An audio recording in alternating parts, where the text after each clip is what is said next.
নমস্কার ভক্তরা, ভক্তির সঙ্গে আমাদের চ্যানেলে আপনাদের অনেক অনেক স্বাগতম। আজকের এই ভিডিওর মূল প্রশ্ন হলো, সরল মানুষ হওয়া কি সত্যি কোনো পাপ এবং এর বিষয়ে শ্রীকৃষ্ণ কি বলেন? এখন এর উত্তরটা খুব সাধারণ। দেখো, আজকে তুমি এই ব্রহ্মাণ্ডে মানবরূপে জন্ম নিয়েছো। এটি বহু দুর্লভ বা বহু জন্মের পর হয়, কিন্তু এটির পিছনে একমাত্র রহস্য হলো যে নিজে ভালো হয়ে অন্যের ভালো বা উপকার করা। কিন্তু আজকালের যুগে দেখা যাচ্ছে চতুর প্রকৃতির মানুষ অনেক ভালোবাসা পাচ্ছে, কিন্তু অন্যদিকে দেখতে গেলে সরল প্রকৃতির মানুষের গুরুত্ব বহুত কমে যাচ্ছে। যেহেতু আমরা এই পৃথিবীতে এসেছি কয়েকদিনের জন্য এবং কিছু অবদান যাতে এই পৃথিবীকে নিবেদন করতে পারি। এখন প্রশ্নটা হলো, যেহেতু চতুর্লোকের মানুষ অধিক গুরুত্ব পাচ্ছে, কিন্তু সরললোকের মানুষের কী গতি হবে?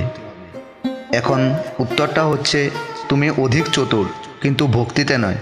যদিও তোমাকে বহুত মানুষ ভালো পাচ্ছে, এর মানেটা নয় যে তুমি ভগবানের কাছে প্রিয় হচ্ছ। অন্যদিকে সরল মানুষের কথা বলতে গেলে তুমি মানুষটা সরল প্রকৃতির এবং ভক্তি মানুষের সাথে ব্যবহার ঠিকভাবে করছো।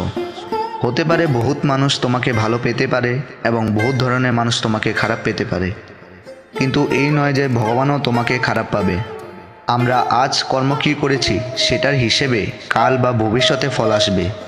শ্রীকৃষ্ণ সেটাই বানিয়েছে, যার নাম কর্মচক্র। আমরা সেই কর্মচক্র এবং মায়াজালে আবদ্ধ, প্রতিদিন কিছু নতুন নতুন বিষয় নিয়ে ভোগ করছি। আজ আমরা যা কর্ম করছি সেই ফল হয়তো ভগবান তৎক্ষণাৎ দিয়ে দিতে পারে, নচেৎ ভবিষ্যতে জন্ম নিয়ে সেই কর্মের ফল ভোগ করতে হবে। মূল কথা হলো, আমরা যতই ধন, গড়, বাড়ি বানিয়ে বিষয় ভোগ করি না কেন, সেটা তো মায়াতে আবদ্ধ, যেটা আমরা বাহ্যিক দৃষ্টিতে উপলব্ধি করতে পারি।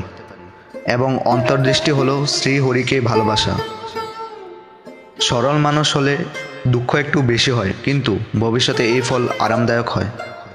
মানুষের কাছে গুরুত্বপূর্ণ হওয়া না হওয়া একই সমান, কিন্তু একবার শ্রীকৃষ্ণর চরণে আশ্রয় নেওয়া ব্যক্তির এই জন্মে বা পরের জন্মে একটু ধ্বংস হয় না। যেহেতু শ্রীকৃষ্ণ গীতায় অর্জুনকে বলেছেন যে আমার ভক্তের কোনোদিন বিনাশ হয় না। মূল কথা হলো, এই কলিযুগ যেহেতু সত্যযুগের চেয়ে পুরোটা উল্টো, এই কলিযুগে মানুষকে খুব কম আয়ু দিয়ে পাঠিয়েছেন।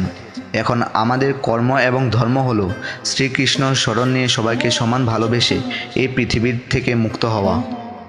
একজন পিতৃ যেমন সন্তানের কাছ থেকে শুধুমাত্র ভালোবাসা আশা করেন, তেমনি জগতের পিতা শ্রীকৃষ্ণ আমাদের কাছ থেকে একটু ভক্তি এবং ভালো কর্মের ফল আশা করেন। জয় শ্রীকৃষ্ণ।